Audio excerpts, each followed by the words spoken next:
It's 3 days to the second edition of Joy News Impact Makers Award. Good evening and welcome to Newsnight.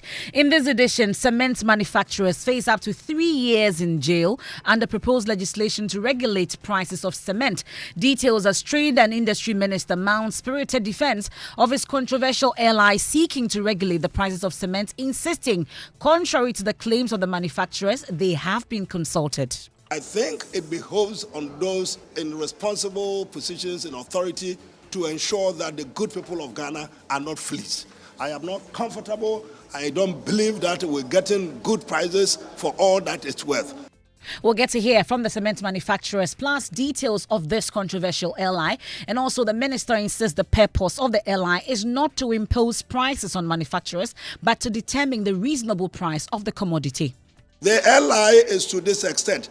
The committee would sit down with the manufacturers and then they would determine, a roundtable discussion, determine what is it that is a reasonable price for a bag of cement.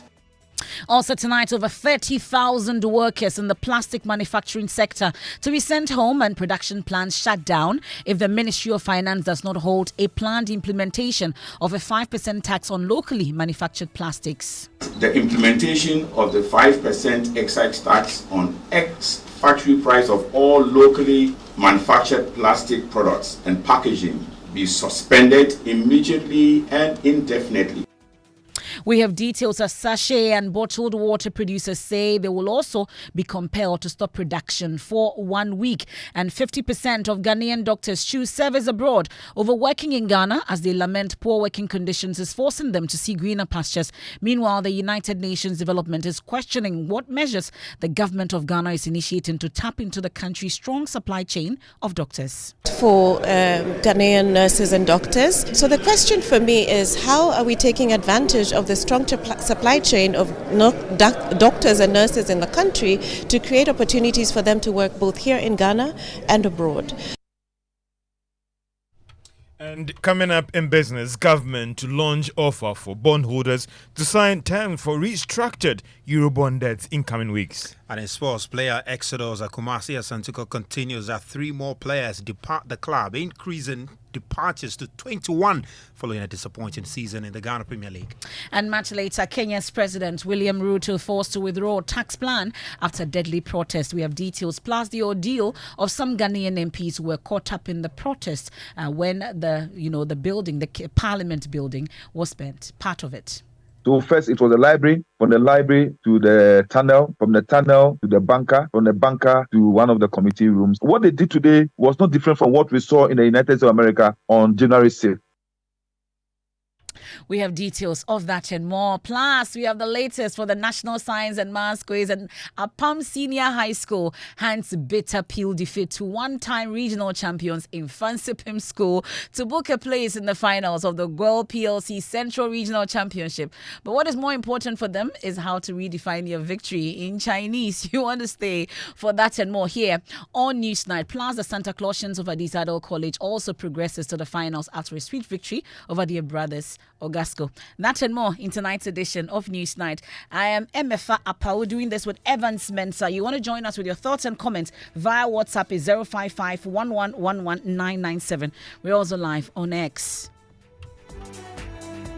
Many thanks for staying with us. And tonight we start off from this controversial LI. We've been talking about it yesterday, seeking to regulate the prices of cement in the country. Yesterday you heard the cement manufacturers and the Chamber of Cement Manufacturers mention that they are not being consulted about this particular LI. They know nothing about it. Well, tonight it's imagined that they could face up to 3 years in jail under proposed legislation to regulate the prices. We've been hearing from the minister as well, but my colleague Evans Mensah has just finished interviewing the Trades and Industry Minister for PM Express tonight. He joins me via Zoom on this, has a copy of this particular LI. Let's go through it, Evans. So really, up to 3 years in jail, what exactly are the details? So we're now getting a bit more on this, and a copy of this legislation makes it very clear. And the exact title of the legislation is the Ghana Standards Authority Pricing of Cement Regulations 2024. Now, the important thing to note about this legislation is that it sets what they call a maximum allowable retail price for cement. So call it a price ceiling, beyond which no manufacturer can sell a bag of cement. So that, in essence, is what this legislation will do if it's passed by Parliament. Now, in coming to that maximum allowable retail price, that price ceiling, they have to consider a few things. One, they need to consider the ex-factory price of the cement.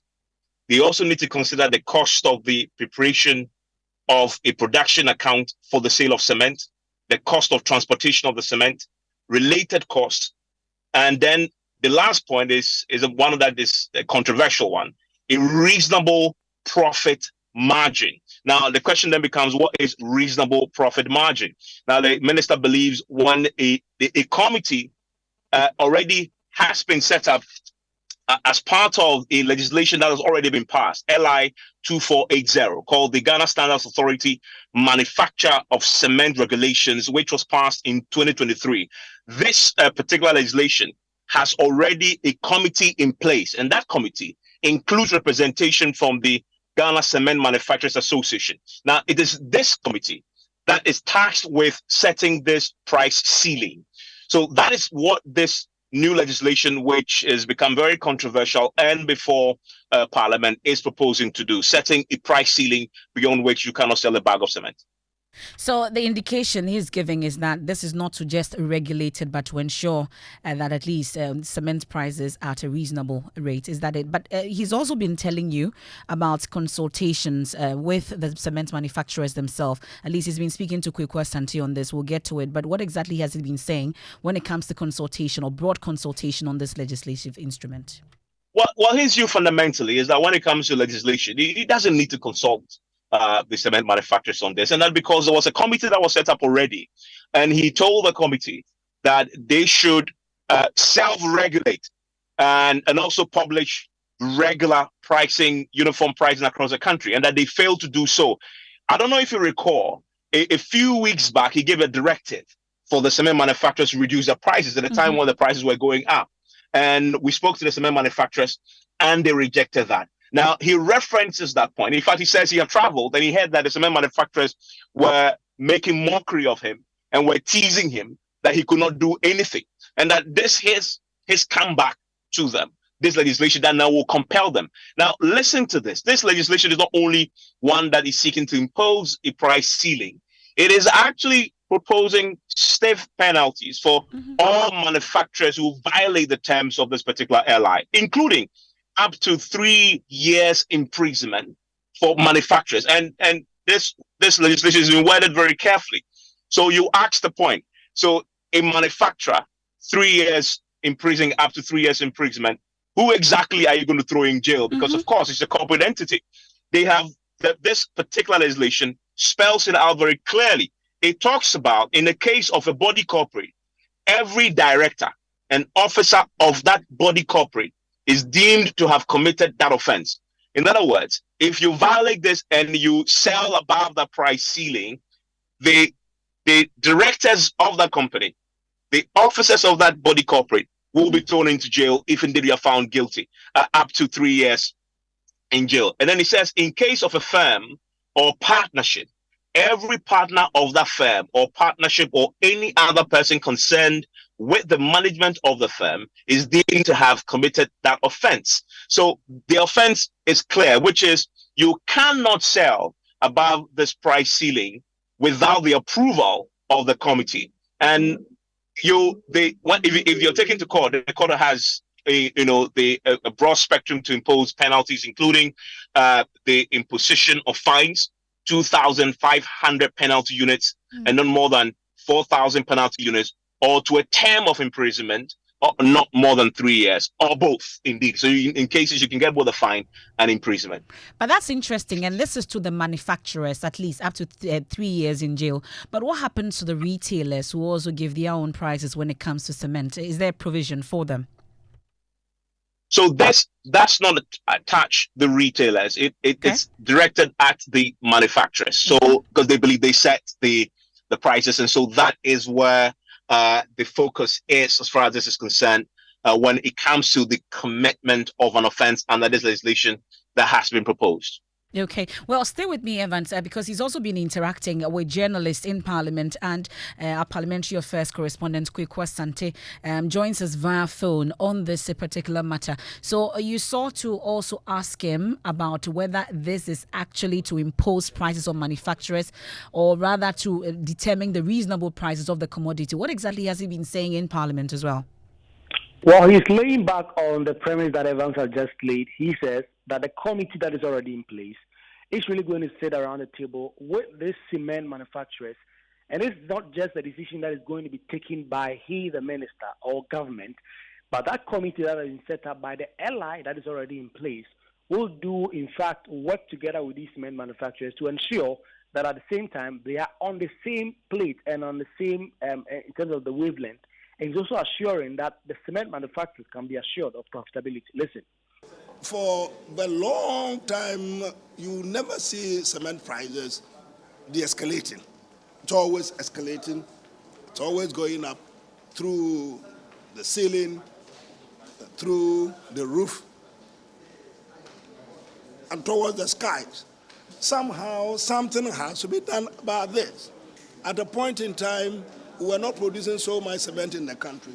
Now we have an installed capacity of over 11 million tons in the country. Our demand is nothing like 11 million, so it must be a very profitable enterprise. But I think it behoves on those in responsible positions in authority to ensure that the good people of Ghana are not fleeced. I am not comfortable. I don't believe that we're getting good prices for all that it's worth. I think there's something fundamentally wrong with the pricing of cement in the country. Every sector of the economy, your house, your what, whatever projects, whatever, you require cement for that purpose. Now, I take the view that it's about time that the country was better served by those who are selling this product to us. You have a kind of arbitrariness in the pricing of cement. And it's been so haphazard. I strongly believe that there must be some sanity in the system. Well, Kweku, the issue also about the chamber for cement manufacturers. We interacted with Dr. Dawson Amoah yesterday on the lack of consultation when it comes to this particular airline. In fact, he mentioned that it was news to him that there's an airline that's going to be introduced. Well, you put that question to KT Hammond. What did he say? KT Hammond said he had made a moral attempt to convince these cement manufacturers not to increase prices, quote-unquote, arbitrarily, and had not succeeded. He said, in fact, he met these manufacturers several times, and at his back, these cement manufacturers did say that he, as minister, was not going to be able to do anything. And not having been able to convince these persons morally, he says he's taking the legal route, that the Constitution gives him the right to impose this law, and that is what he's seeking to do. And once those issues that the minority have raised are out of the way, he's expecting to get this CI lead in Parliament. So I asked them to ensure that something was done about this. In my absence, I was told that the minister wasn't going to be able to do anything. They would not listen, they wouldn't do it, they would go the way they want. Well, I have only one other avenue. I mean, encouraging them to do it is a moral persuasion. If moral persuasion fails, there is a system in the country, there's a constitution. We operate by a rule of law. You come to Parliament and then you ensure that there are laws. I mean, we have the constitution. So if the constitution mandates me to bring an ally, I bring the ally to ensure that somebody abides by if we don't accept the moral principle, at least some sort of economic principle. The good people of Ghana must benefit. I don't think it is fair for the way they are pricing and the way haphazardly each one of them deciding and dictating how much a bag of cement should be sold for. This is quite apart from the quality that they are producing. Some of the companies are producing substandard products. We have had to deal with this matter. Ghana Standards Authority, which is in charge of this whole program, has had a hard time tackling quite a few of these companies, but we are on track with respect to that. Well, Kweku, I'll come back to you on the pre-laying discussion. But Evans, is the minister, I'm sure that you put that question to him in that interview on whether he's ready for that pushback that may come when it comes to this LI. He is ready. In fact, he is categorical that he will ignore the petition that has been sent. A copy has been sent to him and to Parliament, as you know already. He categorically says he will ignore that. In fact, he tells me he doesn't need to even consult them in the first place. So he's pushing ahead. And as far as he's concerned, the next step is he has given me a timeline that in the interview that will be played fully on PMS later tonight, that he expects that by Friday, this would have been fully laid and the counting will begin. Remember that once this is laid, 21 days, if nothing happens, it becomes law. And for him, he's pressing ahead. Well, so that's his hope, and that will be in that interview that we are looking forward to tonight, Evans. But Kweku, has that pre-laying discussion actually begun? We understand it has, and in fact, the minority are indeed readying themselves for something bigger. A battle with the minister regarding this. A source within the leadership tell me they are not really opposed in terms of the principle of this, but that the minister is just trying to really obfuscate the issues and really exculpate his government when it comes to the real reasons for which reasons the cement prices are going up. They talk about the city, and in fact, there was an interview and a press conference today by Dongo where he talks about what he believes government has been doing poorly in getting the city to properly behave itself, quote unquote. And the city has been on a free flow. That is the responsibility of government, and that is part of the reason why cement manufacturers are having to increase this, because the raw products that they use, the clinker and coal, are not manufactured locally. They have to import them, and that will mean foreign exchange, and they can get that at a very affordable one. And so these are all issues that the minority really believe that government should be dealing with, and that could automatically translate to lower prices. This MP that I talked to, for instance, cites to me what happened 7 years ago, 8 years ago, when cement prices used to be around 25 or 30 cedis. He says that clearly means that if the economy is in good shape, cement manufacturers are reasonable persons who will not just inflate the prices just to make profit, as it were. So the minority really believe that these are questions and concerns they'll put to the minister. But these are all things that they have to do now and Friday, when the minister expects to push through with this LI. Mind you, he needs 21 certain days to be able to get this LI to mature. Parliament is expected to rise at the end of July. After this week, that 21 days, he may not get for that LI to mature. And so that is why he's really in a rush to get this LI laid as soon as Friday. That's our Parliamentary Affairs correspondent there, Kweku Asante, giving us details. But Evans, away from cement manufacturers, also there are concerns on the plastic front, and the plastic manufacturers say they will send their over 30,000 workers home and shut down production for at least 1 week if the Ministry of Finance does not hold a planned 5% tax on all locally manufactured plastic products. Well, that is the ultimatum from the Ghana Plastic Manufacturers Association of Ghana, describing the tax as obnoxious and retrogressive. President of the Ghana Plastics Manufacturers Association, Ebo Botre, says the tax, if allowed, will increase the prices of medicines, beverages, sachet water, and other products that rely heavily on plastics for its production or packaging. Our position on the 5% excise tax still stands as follows: that the implementation of the 5% excise tax on ex-factory price of all locally manufactured plastic products and packaging be suspended immediately and indefinitely. That a better, a deeper and broad-based stakeholder consultation is done on the idea of any excise tax on locally manufactured plastic products. At this stage, we appeal to the Vice President of the Republic, His Excellency Dr. Bawumia, to intervene in this matter, because the effect of this consumer tax would really affect the masses, the common man, the common woman who suffer extreme hardship. And we give government, the Ministry of Finance, 1 week to respond to our request, or we shall have no any other option than for all plastic manufacturers to shut down production for at least 1 week. And of course, we will send home over 30,000 workers. Well, the Ghana Plastic Manufacturers Association is also accusing the Ghana Revenue Authority of harassing its members over the new tax.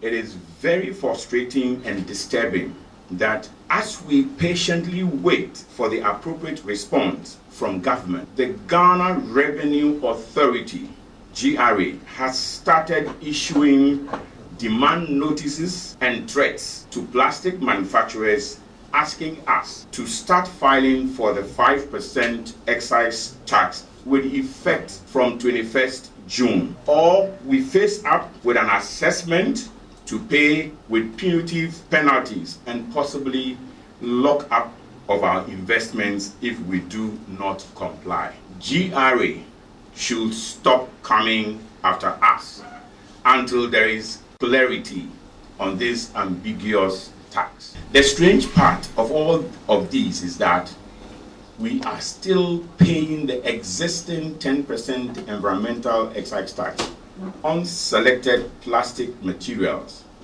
at the entry points, even as I speak to you now. Let me say it again, that the GPMA, which is the umbrella organization for the plastic industry, was never consulted. Well, they are not alone on this. The Association of Sachet and Packaged Water Producers, the president, Magnus Nunu, says they will be forced to also shut down their production plants for 1 week because they cannot package water in paper. The main body that supplies us with our packaging material shuts down. What does it mean? It means that you wake up on the day they shut down and there will be no bottled water, there will be no sachet water. Automatically, we have to fall in line by default. Because we can't package it in paper. We still have to package it in plastic materials, be it bottled water or sachet. Here, it is the consumers who will have to endure the hardship of going without water for 1 week. Don't joke with it. The consequences can be daring, and I believe it's not a situation we as a country are prepared for. In all strike situations, ultimately, there is almost always a truce during negotiations, but that always comes at a cost to the vulnerable, that's the poor. Doctors' strike would always almost end up with some casualties, deaths. Teachers' strikes will end up, you saw it before it's resolved, students dropping out of school. A strike by GPMA members would definitely not go without a challenge. Poor individual may drink polluted water from Galamsey, and it could have generational effects. Drink water that is polluted with cyanide and mercury. It could affect your genetics. Well, President of the Ghana Union of Traders Association, GUTA, Joseph Obing, says the implementation of the tax should be deferred because the time is not right. Say government is being insensitive to the plight of the business community. Let's defer the implementation of this excise tax. The time is not right and it is not fair around this time when businesses are suffering from the effect of the exchange rate. And we are very much aware of this. This is not a time to impose another tax where we have been, so many taxes have already been imposed on us.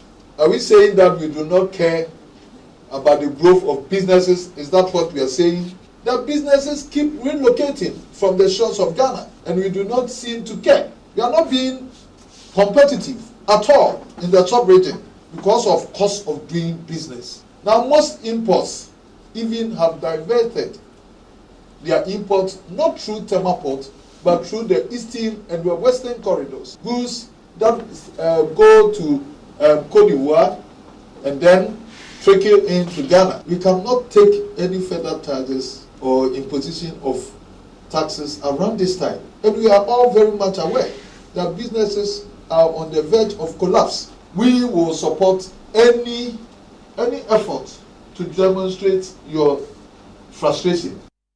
Well, thankfully, we've been joined on the phone by the president of the Ghana Plastics Manufacturers Association, Eboboche.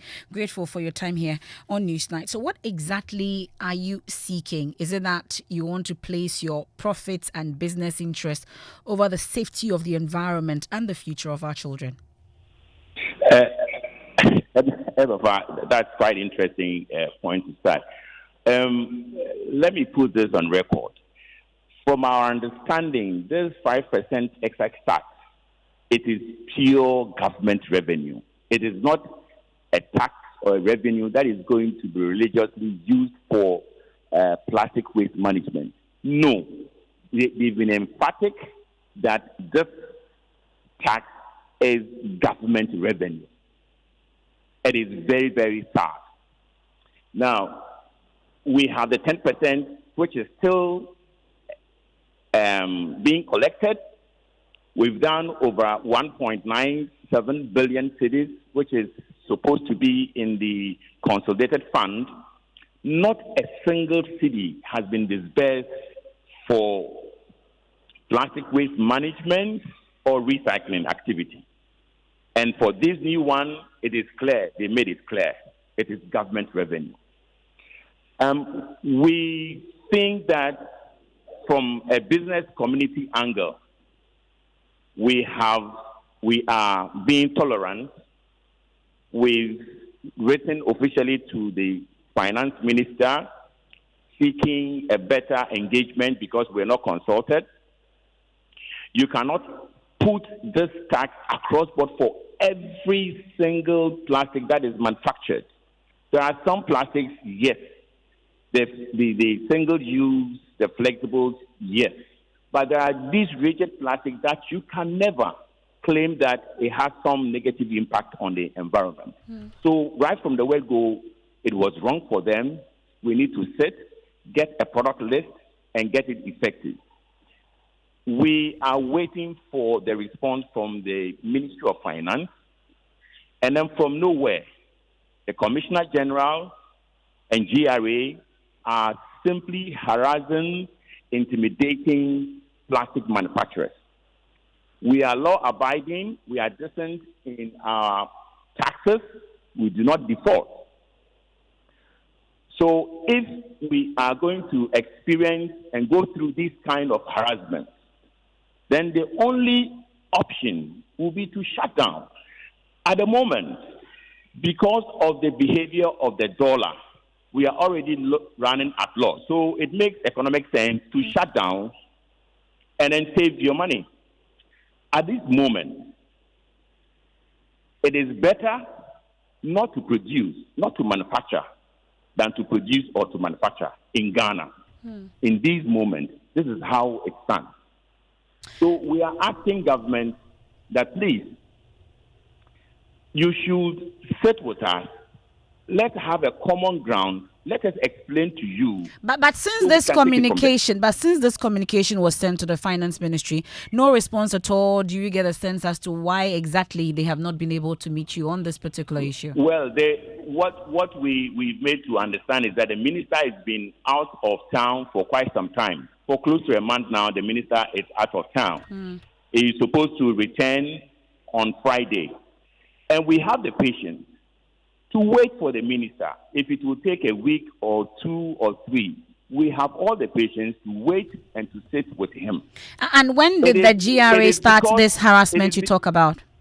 Sorry? And when did the GRA start this harassment you talk about? Monday, from last Monday, just this Monday. But for GRA harassment, wouldn't have made any suggestion or made any intent to shut down. If GRA stopped the harassment, we will keep our patience and wait for the minister to come so that we'll sort this thing out. And if this 5% tax stays, I'm told it will start inflating the cost of products, and at the end of the day, is the final consumer who's going to pay? Exactly. This is what government is saying. In fact, government is saying that the tax is a consumer tax, so it shouldn't bother us. We should just pass it on to the final consumer. And it is not just 5%. What's going to happen is that it will be tax on tax. So it is going to be 7%. And if you have the basic plastic packaging material like for the cocoa or for Boachi or Banku, you are going to put another 7% on it. We think it doesn't make sense. But it is for government revenue, it is not fair. You make the point about it is not fair to the citizen. You make the point about it's government revenue, but even if it's government revenue, it's still going to make plastics more expensive. If you put in that equation, the point that MFA makes you earlier about the environment, looking at the challenges you're facing currently, I mean, the UN data is clear: 0.84 million tons of municipal waste annually is due to plastics, 5.4% annually. That there has been increasing in terms of what its impact on the environment has been. You want to make it as expensive as possible, so you reduce its impact, so people then can't afford and they want to tend to alternative means of packaging. Isn't that, as a policy measure, one that we should be encouraging? It makes sense. It makes encouraging. But let me ask you this question. So the 1.97 million Ghana cedis that is being collected over the 13-year period, and a single city is not used for plastic waste management, where is that money? That money, I'm sure 1/10 of it could set up a lot of recycle initiatives and plans that will consume all our plastic waste.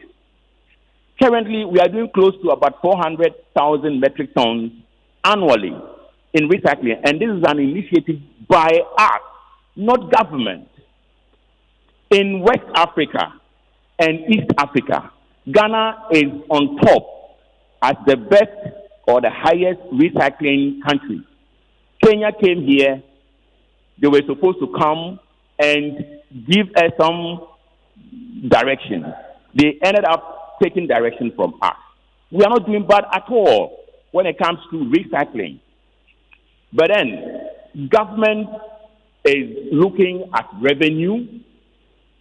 With plastic, it is morally not fair. Okay. That's Ebo Boche there is president of the Ghana Plastics Manufacturers Association. Well, this is an issue that we'll continue to talk about, and it's time for business. And George Riafe is here with the very latest. Hello, George. What's in business? Coming up, the government to launch offer for bondholders to sign terms for restructured Eurobond debts in coming weeks. And economist Professor Patrick Asumi is charging government not to explore the option of returning to the capital market despite the deal with these bondholders.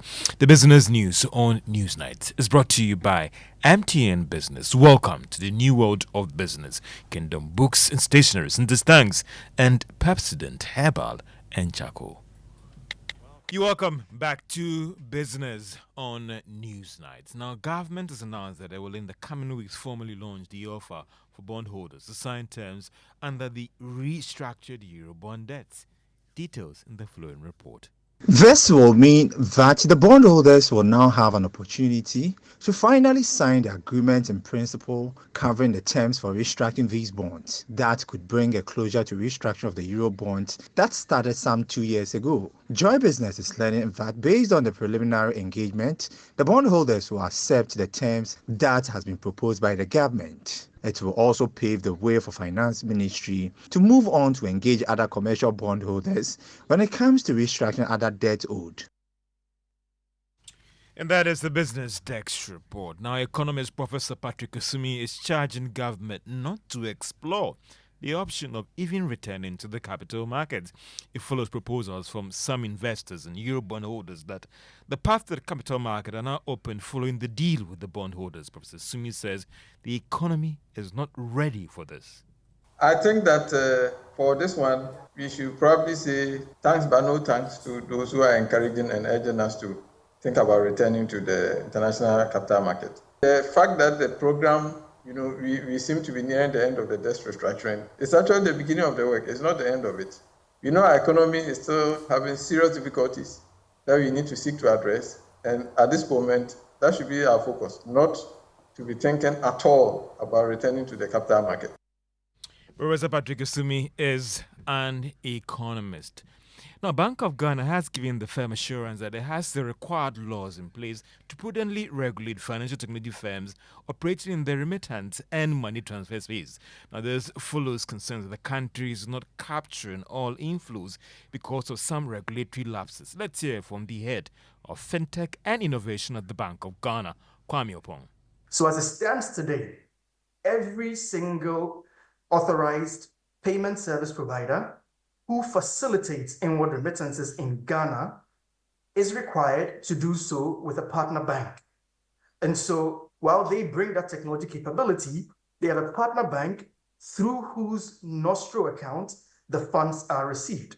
So not only is it captured, it's also, adequately identified and reported, and the central bank has visibility on that. And if you look at the previous guideline from 2021 and the updated version in 2023, you see that consistent improvement to even further strengthen the regime that governs that space. So hopefully this gives your audience and the stakeholders a sense of how the space is regulated. Head of FinTech and Innovation at the Bank of Ghana, Kwame Apol. Meanwhile, fresh data shows that there isn't any discrepancy between the Bank of Ghana data and World Bank in terms of remittance to Ghana.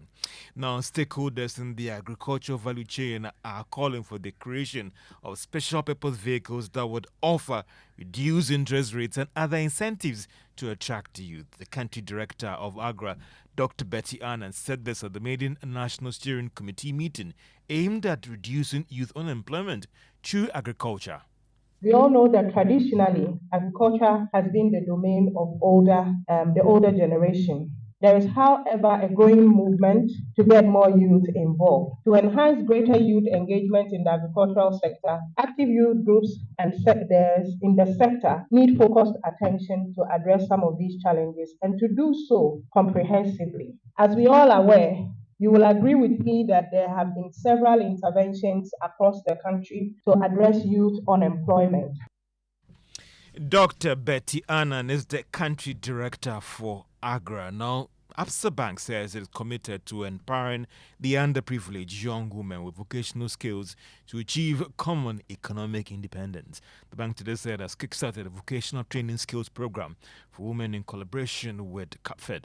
Speaking at the official launch in Accra, interim managing director of Absa Bank Ghana, Adolf Pewa, says that the skills training is another way of boosting economic drive.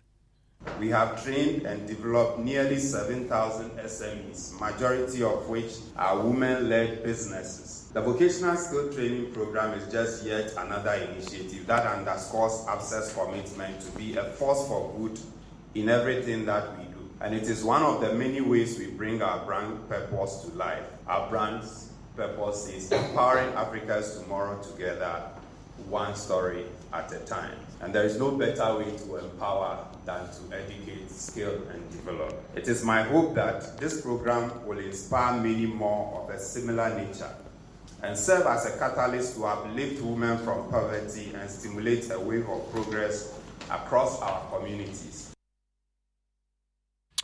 Interim Managing Director of Absa Bank Ghana, Adolf Pega. And that's all for Business on Newsnight.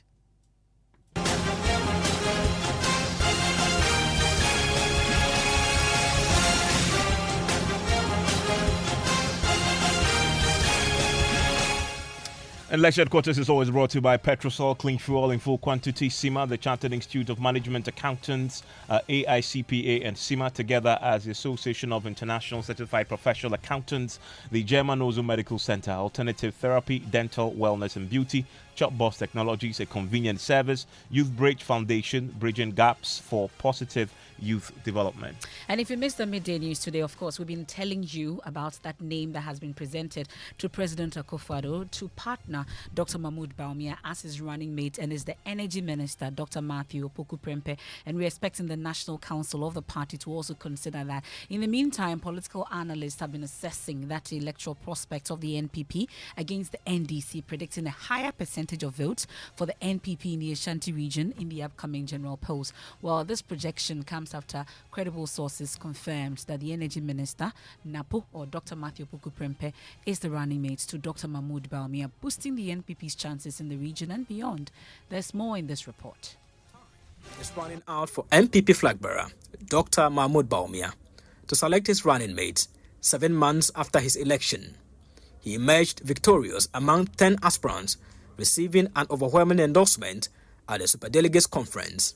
Since then, Dr. Bawumia has launched his campaign and manifesto teams, united the party through various engagements, and toured all 16 regions to garner support from key stakeholders. However, one crucial decision remains: choosing his running mate. Prominent names like Dr. Yao Edichum, Fremo Pari, and Dr. Maito Opoku Prempeh have been mentioned, with reports suggesting Dr. Opoku Prempeh as the front-runner. Our sources have now confirmed that Dr. Maito Opoku Prempeh has been chosen as Dr. Mahmoud Bawumia's running mate following a meeting with the president. Political analyst Professor Lidu Seidu says this does not come to him as a surprise. So I think it's not so much a surprise. A lot of political watchers within Ghana had actually tipped him that he is likely going to be the running mate based on a lot of media report, publicity, and survey findings that have actually confirmed that he is the most preferred candidate within the rank and file of the MPP. We've heard that he was the preference of the MPP flag bearer, Dr. Mahmoud Bawumia, because he has ticked almost all the boxes that the party has agreed for the person who will be partnering with him in terms of regional balance.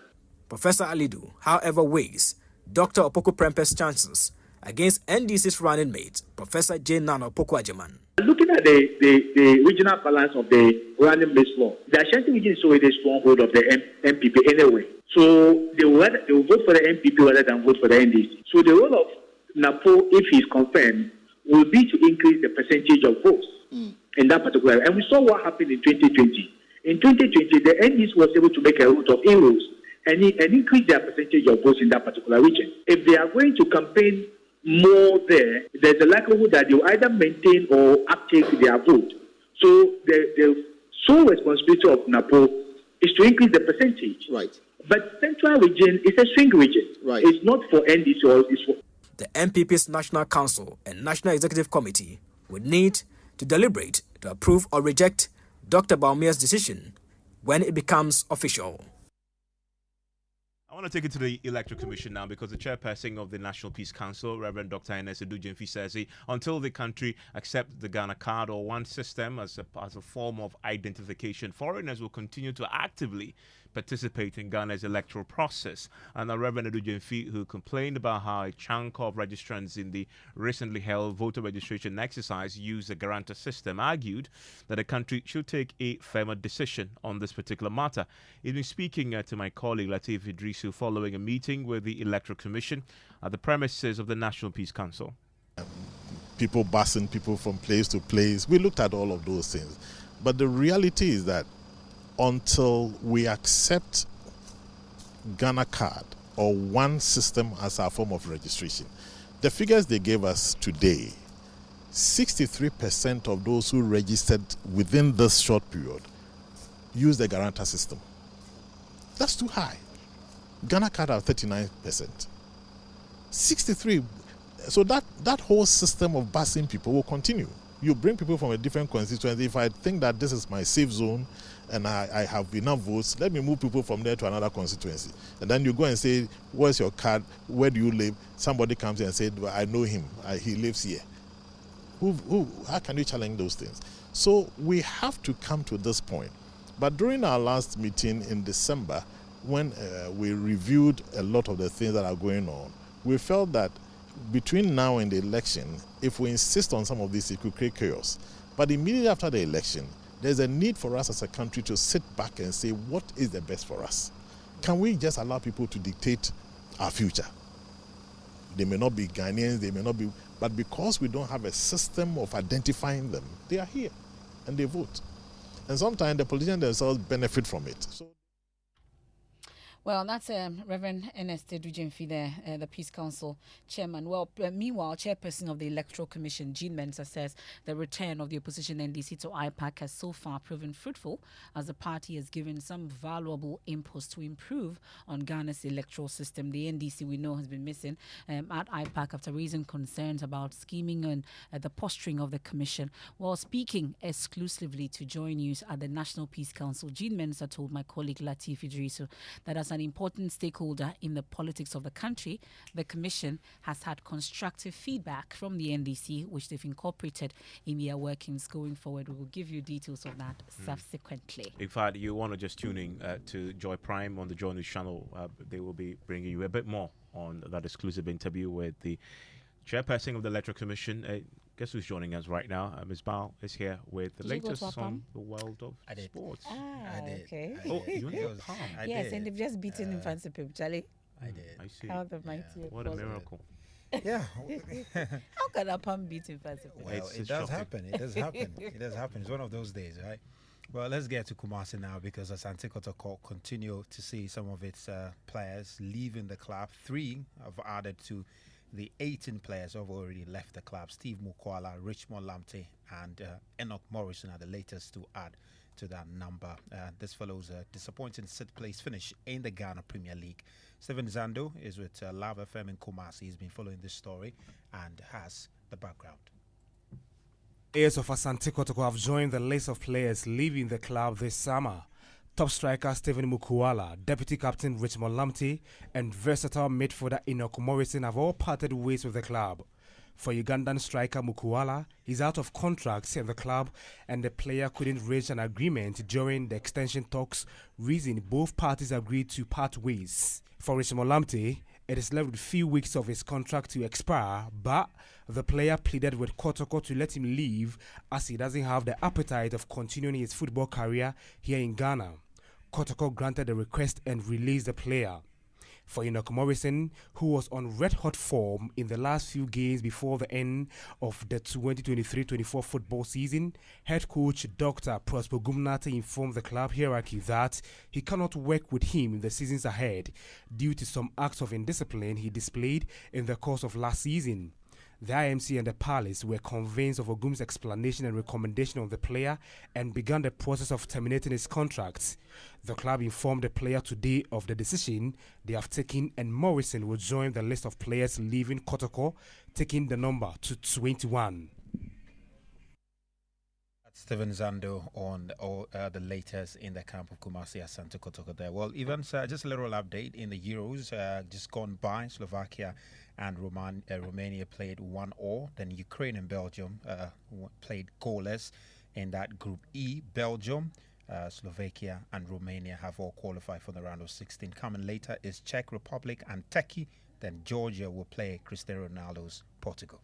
And that game is just about starting them as well. Thank you very much. And it's time for fact-checking. Today, we are focusing on claims by the STC boss and deputy chairman of the MPP flag bearer, Dr. Mahmoud Bawumia's campaign team, Nana Komia, on Ghana's GDP growth rate. Now, he made these claims during an interaction at the party's town hall meeting in the United Kingdom. Head of our research desk, Raymond Akwa, has more on the claims and verdicts in this report. Nana Komia said Ghana's economy was the best in the world in terms of GDP growth, referencing the years 2017 to 2019. Ghana economy GDP growth was the best in the world. 8%, 2017, 6.5, 2018, 6.2, 2019. Now, the GDP growth rate of 2017 was indeed 8.1%, but the claim that this was the best in the world is completely false. Now, data from the IMF indicates that there were other countries that had growth rates exceeding what Ghana got in 2017. For example, Libya's growth rate was 32.5%. That of Guinea was 10.9%, and Ethiopia also bested Ghana with 10.2% growth rate. Now, Nana Komia's claims for 2018 and 2019 are also false for the avoidance of doubt. Firstly, he appeared to have switched the GDP growth rate, that's a 6.2% growth rate for 2018, with the 6.5% for 2019. Substantively, the 2018 Ghana GDP growth rate was not the best even in Africa. Burkina Faso, Gambia, Benin, and others had GDP growth rates higher than that of Ghana in 2018. Again, in 2019, Ivory Coast, Benin, Uganda, all had GDP growth rates exceeding Ghana's 6.5% rate.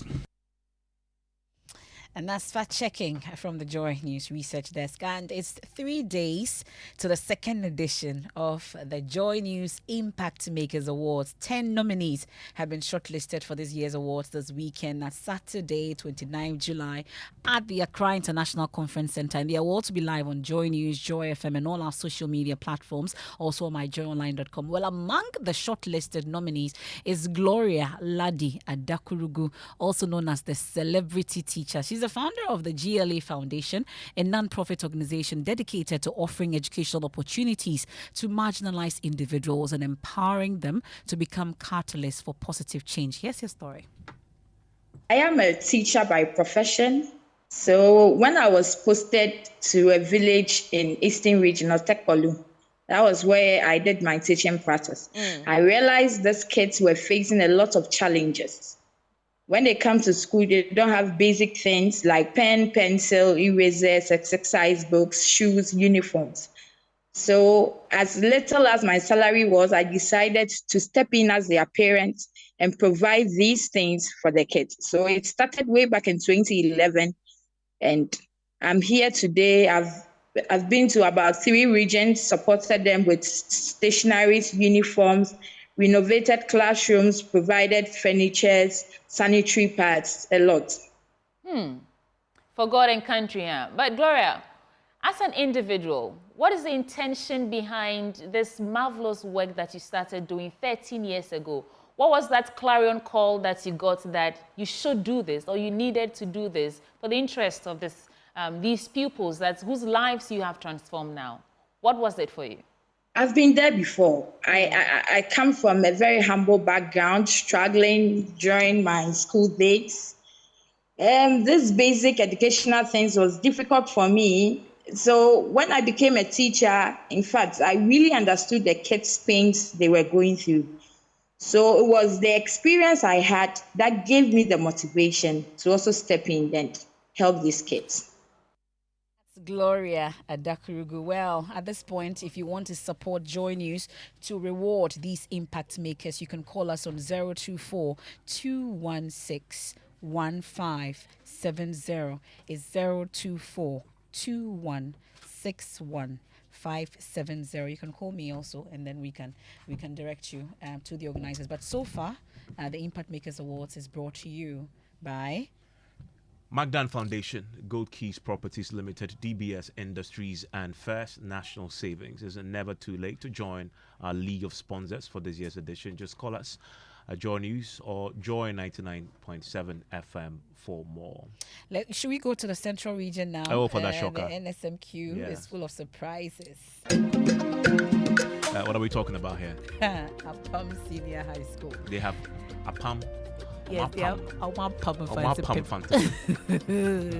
and they booked a place in the finals of the Goyle PLC Central Regional Championship. Well, listen to the students of Abab. We are the best. We will learn in the morning, in the evening, in the afternoon, night, day. We are the best. I promise tonight we are the best. You see, one Chinese one said, never pray for an easy life. Pray for the what? The strength to overcome the difficult ones. We know that they are gone. How is that said in Chinese? What does that mean to your victim? And so we want to extend this motivation to the external world. You see, across the breadth and the length of the globe.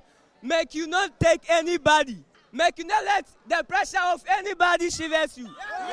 Which will mean that the Presec, the Achimota should also be listening. Yes.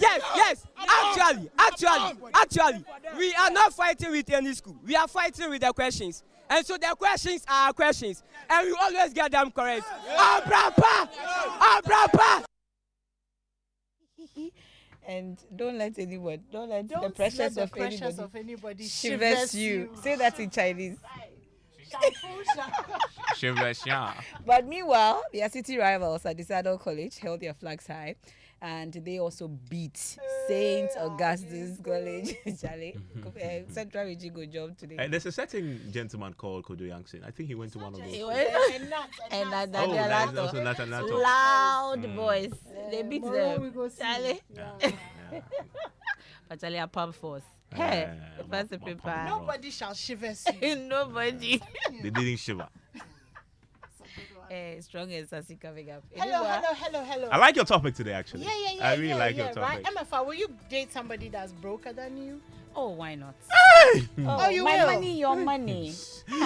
Why? Even me. I don't take- believe you. Why? Even me. Oh. I feel very, very cold already. Evans. My spine is. Evans, days you don't have, don't I give you? Oh no, I'm actually. The AC is actually. Well, which AC? It's chilling. So you No, would? honestly, yes. You wouldn't mind? Why?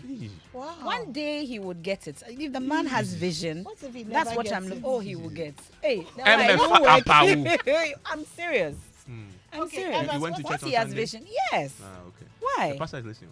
Oh, he should listen. It's true. Evans, what about you? Would you be happy to marry a woman who is wealthier than you? Absolutely. Oh, nice. Because I'm thinking wealthier means she's possibly hardworking, Yeah. Or smart working. smart working, high achiever. Yeah, those things are. Won't very intimidate sexy. you. Or What? No, mafia. absolutely not. For Absolutely one not. Or night. slave queen. Well, then you're asking a few So additional does the questions. source of wealth matter in Yes. this case? The source of wealth matters. It matters to me, of course. Yeah. But you really wouldn't mind dating somebody Who is wealthier? Oh yes, I don't mind at all. All right. Well, tonight we're talking about men again. Yeah. How you would feel. Are men if your partner intimidated? Was wealthier than you. But I think it's a very interesting Yeah. question. Yeah. Pastor Kojo Frimpong and Pastor Atuakwa had a conversation. I think last week or so. So we'll start the show with that. You take a listen, and then we'll be discussing Can't that. wait. Can't wait. So MFIs are broke boys. All of them, please apply. Please bring your application to me first, okay? And I'll consider it.